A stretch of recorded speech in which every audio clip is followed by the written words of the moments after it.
കടങ്ങോട് തെക്കുമുറിയിൽ പേവിഷബാധ സംശയിക്കുന്ന പൂച്ചയുടെ ആക്രമണം. ഗുരുതര പരിക്കുകളോടെ രണ്ടുപേരെ ആശുപത്രിയിൽ പ്രവേശിപ്പിച്ചു. പ്രദേശവാസികൾ പരിഭ്രാന്തിയിൽ. തെക്കുമുറി അയ്യപ്പൻകാട്ടിൽ 46 വയസ്സുള്ള ശ്രീജൻ, ഇടുക്കാട്ട് വീട്ടിൽ 72 വയസ്സുള്ള ചന്ദ്രമതി എന്നിവരെയാണ് പൂച്ച ആക്രമിച്ചത്. ഇന്നലെ രാവിലെ 10 മണിയോടെ റോഡിലൂടെ നടന്നു പോവുകയായിരുന്ന ശ്രീജനെയാണ് തെരുവ് പൂച്ച ആദ്യം ആക്രമിച്ചത്. പിന്നീട് ചന്ദ്രമതിയുടെ വീട്ടിലേക്ക് ഓടിക്കയറിയ പൂച്ച വീടിനുള്ളിൽ വെച്ച് ചന്ദ്രമതിയെ ആക്രമിക്കുകയായിരുന്നു. ശേഷം സമീപമുള്ള വീട്ടിൽ നിന്നിരുന്ന പൂച്ചയെയും തെരുവ് നായ്ക്കളെയും കടിച്ചു.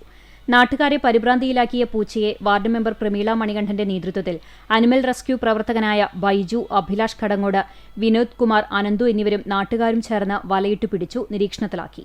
1 മാസം മുൻപാണ് വെള്ളറക്കാട് കൊല്ലൻപടിയിൽ പേവിഷബാധയുള്ള തെരുവുനായ വീടിനുള്ളിൽ കിടന്നിരുന്ന രോഗിയായ കാർത്തിയനിയെയും മകനെയും കടിച്ചുകയറിയത്. ആക്രമണത്തിൽ കാർത്തിയനി അതിദാരുണമായി കൊല്ലപ്പെട്ടിരുന്നു. അന്ന് തെരുവിൽ അലയുന്ന പട്ടികളെയും പൂച്ചകളെയും പിടികൂടി ഷെൽട്ടറിലിടുമെന്ന് വാക്കു തന്നിട്ടും അധികൃതർ അത് പാലിച്ചില്ലെന്നും നാട്ടുകാർ പറഞ്ഞു. ആക്രമണം നേരിട്ട ആളുകൾക്ക് നിയമപ്രകാരമുള്ള ആനുകൂല്യങ്ങൾ വരെ ലഭ്യമാക്കിയില്ലെന്നും നാട്ടുകാർ ആരോപിച്ചു.